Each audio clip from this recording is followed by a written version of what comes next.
Hey everybody, welcome back to Worship Perspectives. I'm Rob, with me's Matt. Hadn't seen much of him lately because he's been doing mostly behind the camera stuff, but if you notice, we don't have Jameson today, and the reason we don't have Jameson is Jameson had a funeral that he had to attend, and that's really getting us into the meat and potatoes of what's going on with this episode. So today we want to talk about keeping a good work-life balance and how important that is and how to do it. What are some examples of some ways that we've had to use work-life balance in our personal lives and in our family lives, and especially in our work lives? I mean, it's one of those things that you really can't overlook. It's absolutely important that you pay attention to this, because this is something that's going to help fight burnout with you, with your team, your family. You know, we talk about burnout on your team, but your family gets burned out too. When we're so busy doing things for the church, doing things for God, that we kind of neglect to take care of our families, that can cause burnout with our wives, our kids, husbands, whatever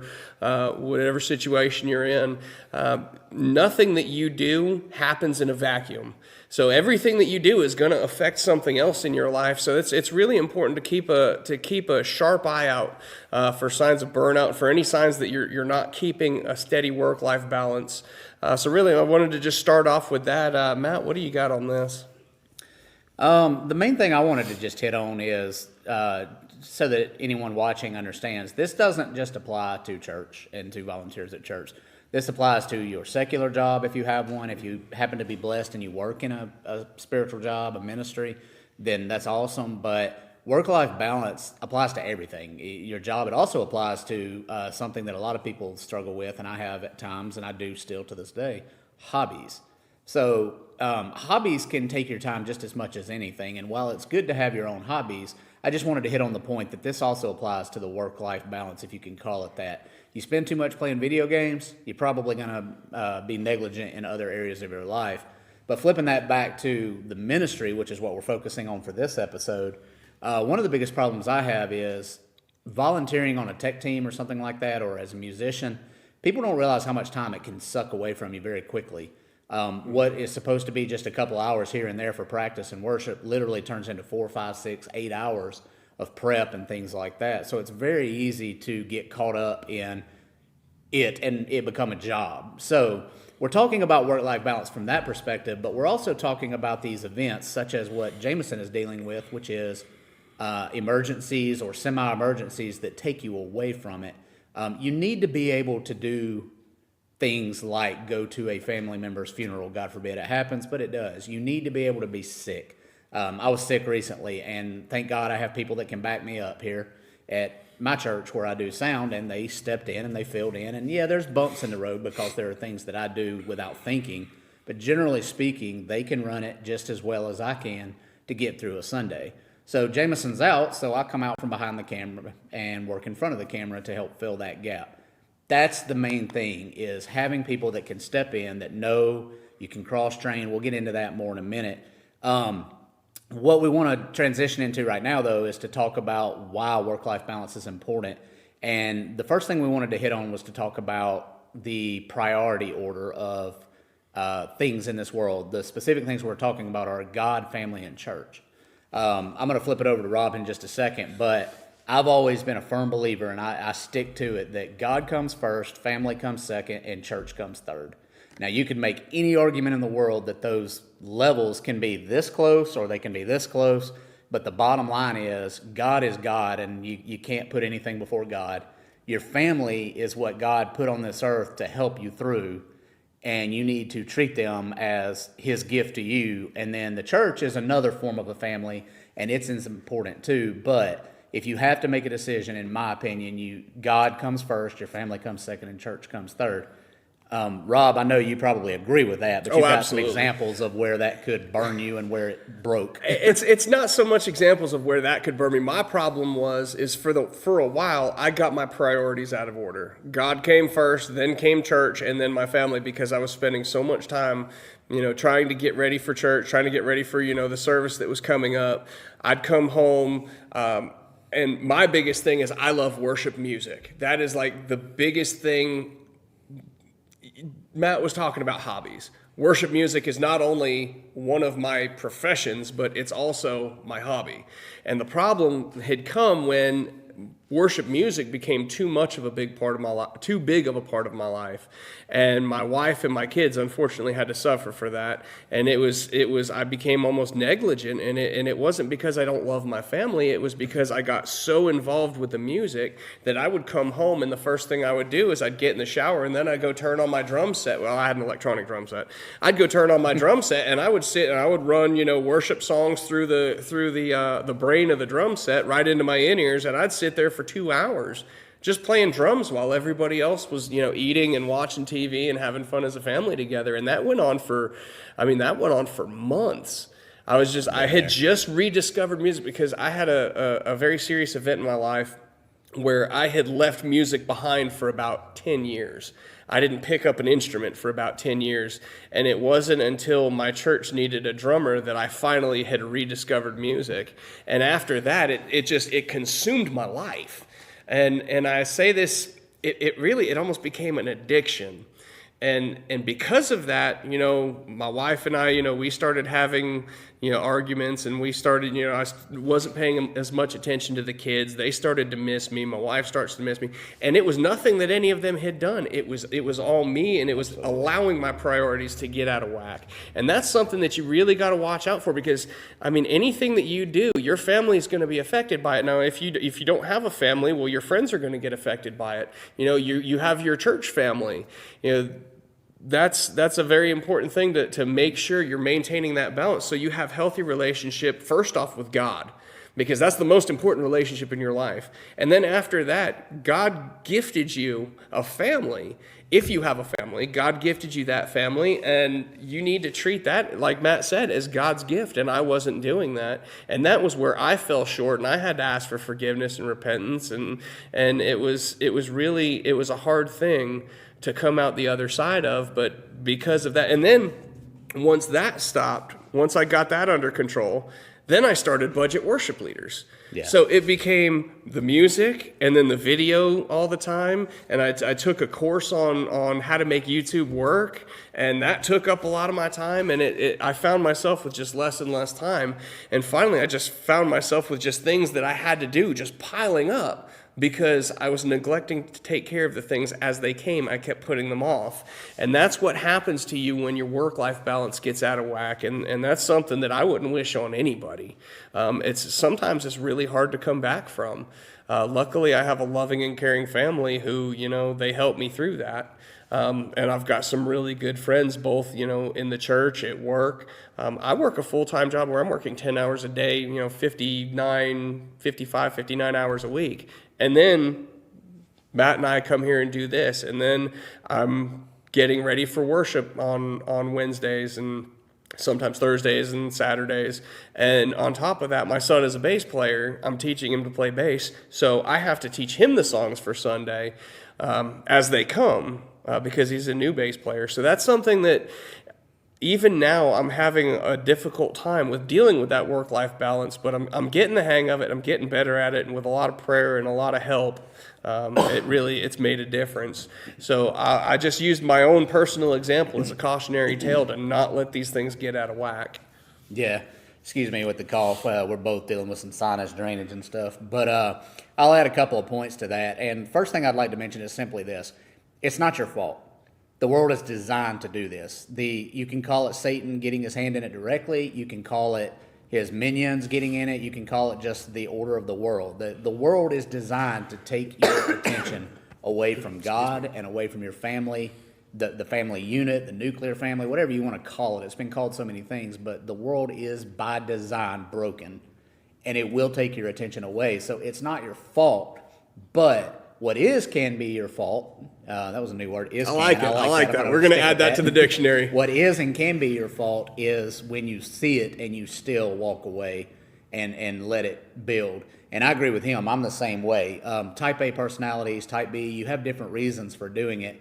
But Type A, you're definitely very easily attracted to something to grab your attention and focus on. So I do the same thing. I come home, I practice. I come home, I work. I've had to work really hard to just put things down and say, you know what, it can wait. I need to spend time with my family. And then on the flip side of that, even beyond just spending time with your family, there's the side of the church where You need, like I said, to be able to go to a funeral. You need to be able to miss a week because you're sick. That's not necessarily anybody's fault, but you have to understand that there are people that will literally come to church coughing their head off and sick and spreading germs because they feel like they have to be there every week. It's a good problem, but it's still a problem. You still have to deal with it. Somebody calls me and says, hey, I'm not going to be there this week to help run the broadcast room or something. I'm sick. I'm like, stay home. I don't want that mess. We'll get by, So you want to build a trust circle of people that you can say, hey, so-and-so's out. We've got a bunch of them at our church where I can say, so-and-so's sick, man. Can you cover this week? And they are happy to do it. But if you never ask, they never do. But on that, we want to transition from that and talk about the new 4-letter word that everybody knows, and that is COVID. Well, yeah, I know 5 5 letters, but hey, what are you going to do? It's a 4-letter word to me. But a lot of people now have an understanding of how the work-life balance can really be impacted better because of COVID. So in its negativity, it actually brought about a positive thing. One of those things is you see people now, these companies are saying, hey, we want everybody to come back to the office, and people are just saying no. Well, that may not be good in itself, but my point is they realize I now have time to go help my kids, to go pick them up from school, to help my spouse. I now have time to spend time with my family and still work and help these companies out. And the companies just have to realize that that is something that you have to offer. Now, within reason, I get it. Some jobs require it. But what that did, and churches experienced this during COVID as well, and we're going to talk about how it affected both of us directly, but when COVID hit, we all know the impact immediately. That was everything went to live stream. Everybody was locked up. Everybody was home. Well, now we're coming out of it. But now there's still effects from it. So, Rob, I'll let you jump in first. How did COVID personally affect you with you and your family, and how did it affect your job, and how did it affect your ministry with the church? It didn't. It didn't at all. Okay, well, that was easy. Moving on. I have a job.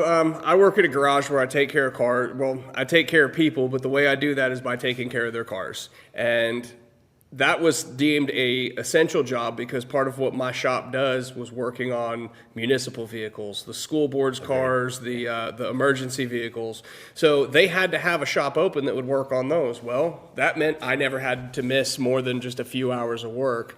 The only time I ever had to miss work because of COVID was the 2 times that I had COVID, and the first time was brutal. The second time, we actually did an episode right in the middle of me having COVID. So if you've been with us that long, you remember that episode. It was just a way that you have to learn to improvise, adapt, and overcome. That was something that 12 years of the military taught me. No matter what, improvise, adapt, overcome. And don't judge us by the quality of that episode.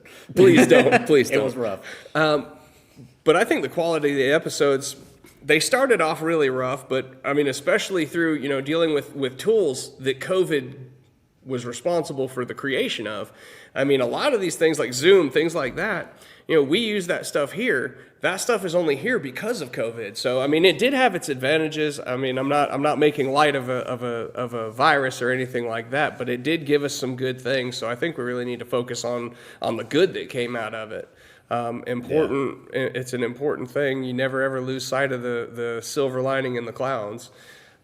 Sometimes the silver lining is a silver rock falling, and But no, in all seriousness, I had the same effect in my life. My job was deemed essential too because we supported utility trucks and things like that. So I never stopped working. I already worked remotely anyway before it, so it didn't really affect my work life. But what it did is the other people in my church, my job that I interacted with, now had to interact remotely a lot of the time. So we had to work around each other's schedules. You had to become patient with people because they had to go suddenly drop everything because school's out again, school's in, school's out. And you're like, okay, well, what's really important today? We don't need to do that today. We can wait till tomorrow, go get your kid. Things became reality that were not reality before. So there's the positive. The negative is we also lost that familiarity, that in-person effect that we have on each other. So now we're coming out of it and we're having to relearn that. But how does that all relate to work-life balance? It's all interconnected. So like right now, we do more things virtually than we did before COVID because of COVID, and we realized the value of it. So what happens is now we have more things we have to do every week. Now we have more people that have to be involved. So it's harder for one person to miss when they're responsible for so many things. So you now have to cross-train on multiple things. So again, we'll talk about cross-training in a minute, but that in a nutshell is how COVID impacted us. We're the exception to the rule. Most people are the rule, in which they were severely impacted by it. They may have even been financially. That put an even bigger stress on the conversation at home because suddenly hours were missing, things like that. So we'll transition from that into what I've been mentioning, and that is cross-training.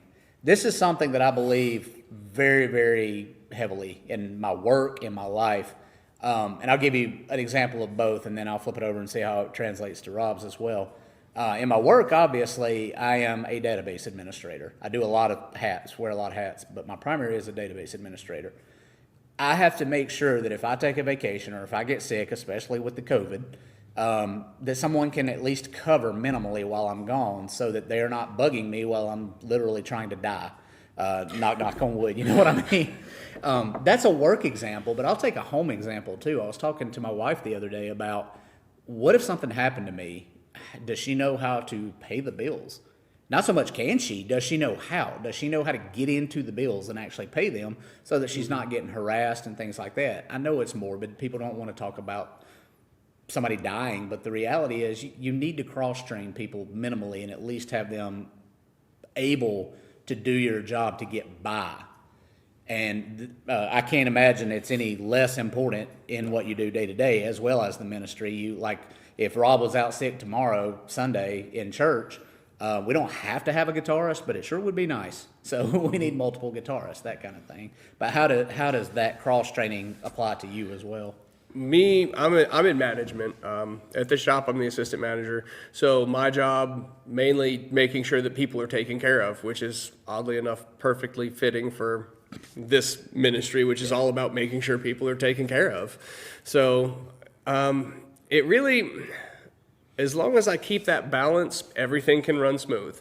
I've got a lot on my plate, and I'm not gonna beat around the bush on that one. I've got a lot of irons in the fire between this, budget worship leaders, my job, the church, other churches that I serve with. I've got people that rely on me in so many different aspects. So if I get sick, there's no lead guitar most of the time because I don't have a backup hardly ever. If I'm playing drums with the choir and I'm sick, well, the choir still goes on. They just don't have drums, and you know what? That's perfectly okay. And it was, I was in the situation Matt was describing where I thought that, nothing could go on if I wasn't there. I had to constantly be there, and if I was sick, it didn't matter. I was still there. Finally, I just had to realize, it's not that big of a deal if the drummer doesn't show up and the choir has to be without drums. It's life's still going to go on. The Lord's still going to be worshiped, most importantly. So yeah, people did this without these things for years. So God's still going to do what he does. But that actually brings us to the elephant in the room, which is what happens when you do cross that line, when there are too many people out, when you have to make a decision. Can we do service? Can we do it this way, or do we have to completely alter it? This discussion has come up multiple times since COVID came out. And the discussion has always centered around, well, we'll figure out a way. And there's truth to that. You will figure out a way. But how do you figure out a way when you don't have an acoustic instrument? You just sing? Okay, fair enough. Do you have someone that can sing a cappella with excellence, I believe is the word? Because if you just go into a room full of people and don't give a note, make a joyful noise unto the Lord. Yeah. But so the question is, what happens when you don't have enough people? So an example I'll give specifically is we now live stream all our services. It's not our primary thing, but we do it. So my question is, okay, what if COVID hits, or what if everybody's out one week and we can't live stream? Well, so be it. We just don't live stream. Tell the people on Facebook that who are commenting, hey, why is there no live stream? Well, at some point, you just have to have a plan B and say, there's just going to be a week where we don't live stream. Same thing if Rob's out and he's not playing guitar that week and we don't have a backup. You use multi-tracks. If too many people are out, no multi-tracks. We feel it. We run with it. We get a cajon. We get an acoustic guitar. I've even seen some churches that had it so bad that they went to the pastor, recorded a video in his house. The worship leader recorded himself playing at his house, and they just put the videos together and put it out, and it worked. And then the flip side of that is the great thing about multi-tracks is most of them have every single instrument built in. So if you've got one person that can sing, you got a worship set right there. You do. The question is, you got one person that can sing, but you got something that requires a sound system. So now you got a second person you got to bring in. That's or true. You better hope that the one that can sing knows how to at least minimally turn on a sound system or a speaker. But these are the conversations you need to have with your teams. You need to say, okay, we don't have to spend a lot of time on this, but what are we going to do if so-and-so's out? What are we going to do if everybody's out? What are our plans? It doesn't mean you have to have it written in stone, literally, chiseled on the wall. But the point is, oh shoot, 3 people are out this week. Well, let's go to the acoustic set. So what's a couple of songs? Grab a guitar. Let's go. Let's have fun with it. But the point is, you need to allow your people to be out. You cannot put so much pressure on people that they feel like they have to be there week in and week out to the point of being sick or missing a family affair or missing a funeral. Now, get the elephant in the room, cat out of the bag, whatever you want to call it. We are not advocating that for things like, and God forbid somebody's going to comment on this or somebody's going to punch me for it, but travel ball, travel basketball, travel soccer. I'm not getting into that in this conversation because if you're missing church for that, that's between you and God. And I'm going to leave it at that. We're talking about legit excuses, not a conscious decision to not be in church and participate that way. That's a walk with God conversation. Mm-hmm. And we're not here to make those kinds of calls. Yeah, no judgment. That's not what we're here to do. We're just here to help. Yeah, we're talking about the stuff that we can control. But yes, like my daughter, my youngest daughter's a soccer player, and she had the Sunday soccer league. So luckily here in Alabama, I mean most places they'll make they'll make it available that you can go to your church service and then they'll have all the other events afterwards. But I mean, there are exceptions to that, but especially like in our local area, this is the Bible Belt. This is where, things like that are completely understood. That being said, my daughter missed a bunch of her soccer games because we had church, and you know what? It was what it was. We paid the money for the soccer. Hey, it's okay. She missed every game on her last league, but. Well, and some people would make the argument, well, you're hurting the team. I'd rather hurt the team than an eternal walk, a salvation decision or something like that. So, again, we're not judging. We're just saying that that's a different conversation than what we're talking about here, which is legitimate reasons.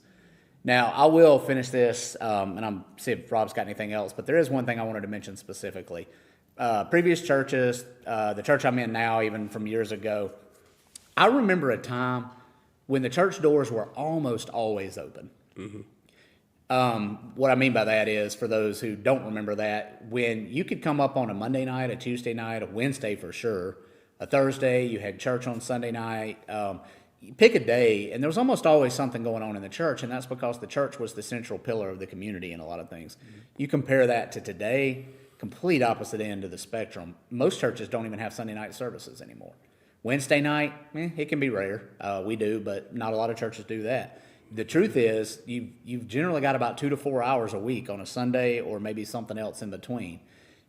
I miss those days where the churches would literally just say, we're going to open the doors. We want everybody to come that wants to come, and we're just going to praise the Lord.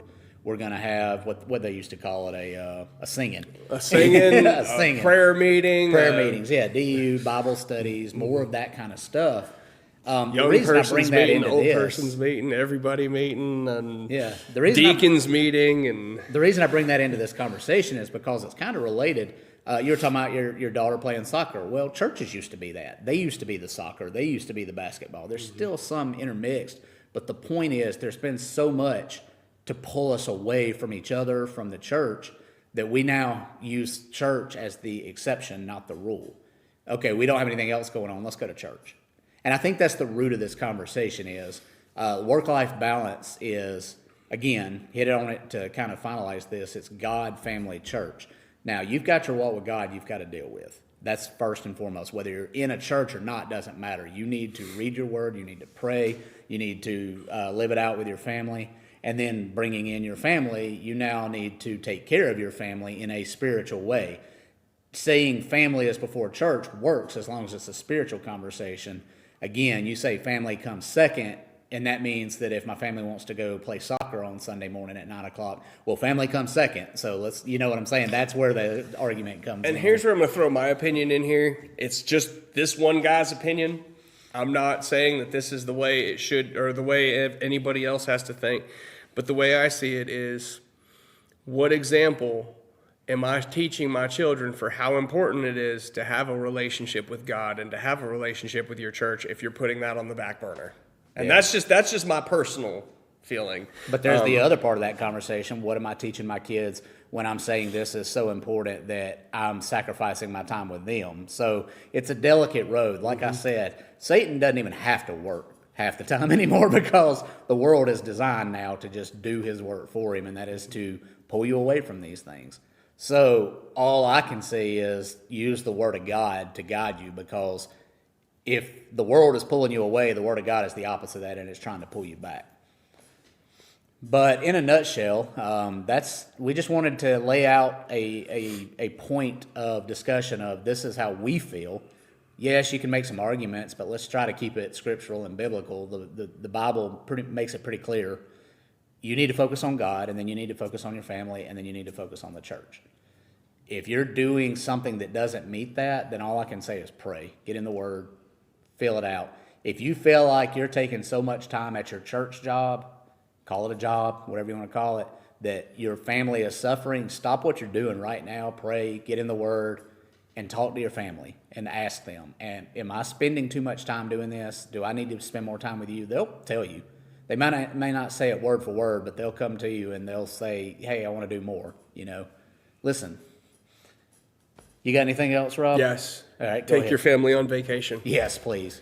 By all means, take a break, take your family on vacation. It is very, very rare that I miss church. But if I'm on a vacation because my family needs to, and I haven't taken an actual vacation in years, but we do little day trips, and go take a day trip. What I did last week, we got out of church and then we went to this place up a little bit north of here that has tigers. Oh, yeah. It's called Tigers for Tomorrow. It's a zoo where you actually get to walk right up to the animals. And you know what? We got out of church, had a great service, went to that, and let me tell you, the kids, they lit up. They got to get close to the animals, and it was just this amazing experience. But they also got to see God comes first, and then we get to go do these fun things. Yep. But just we so you know, have that's to how focus. Daniel started too. He before the lions came. Oh yeah. Let's go up north for a little bit. I mean, yeah, and there was a lion. I mean, he was maybe 10 feet away from me, and I did not realize how big a fully grown African male lion is. And these suckers are massive. And I actually thought about that. Sure. I actually thought about that while I was there. I was like, Daniel had to face some of these. It was. Angels are angels. Yeah. But no, I agree with your point. Vacations are important. I'll even take that a step further and say a staycation is a valid option too.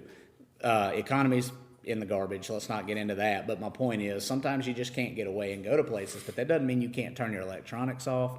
Doesn't mean you can't do movie night with the family. It doesn't mean you have to go to church every day that week. Take a vacation from church. Take a vacation from work. Take a vacation from life, and just get away from it, veg out, and reset and recharge with your family. If you don't have a family, then so be it. But if you have one, take it with your family. And, I mean, that's a very valid point. That's, at the end of the day, you've got to be able to do those kinds of things, which gets us back to the original point. You need people that can step up, that you can trust, that can fill in for you, and so that you can have that work-life balance. Anything else? Oh, no. That, actually, yeah. Yeah, there is.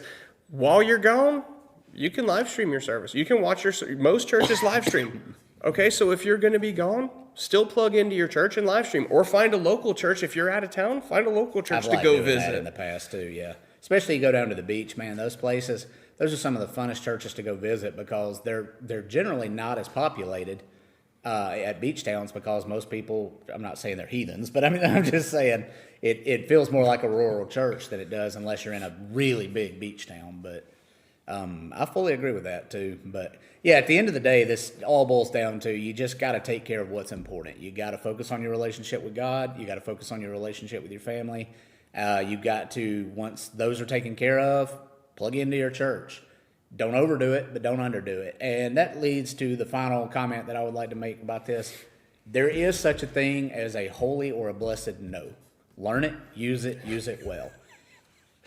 Do not say yes to everything. Now, if you've got time, say yes to everything if you want to. I'm not saying that, but I'm saying somebody says, hey, we've got a service that I forgot to tell you about. Can you cover it? Well, I was going to spend time with my family, but yeah, I can come. No, dang it. No. It's like, find somebody else. But just learn that it is okay to say no occasionally if you need to prioritize something else in your life. It's also good for your mental health to be able to say no. Yep. So we're going to end on that note. Hope you enjoyed it. No. What? I don't know. I was just practicing being able to say no. Oh, thank you. So Jameson hopefully will be back on the next episode. We don't know if it'll be in a week or it might be two. This time of year is crazy. So I'm not going to be here next week because of the work-life balance. I've got there's a church in Auburn that does a dinner for families that have yes, disabled they have churches children. in Auburn. Just so you know. I mean, it's not like that heathen Alabama town, Yeah, Tuscaloosa. Or anything. No, we're not going to go there. But what they do is they put on a dinner and they have keynote speakers for families that have disabilities in their family, and I have two autistic boys, so that really.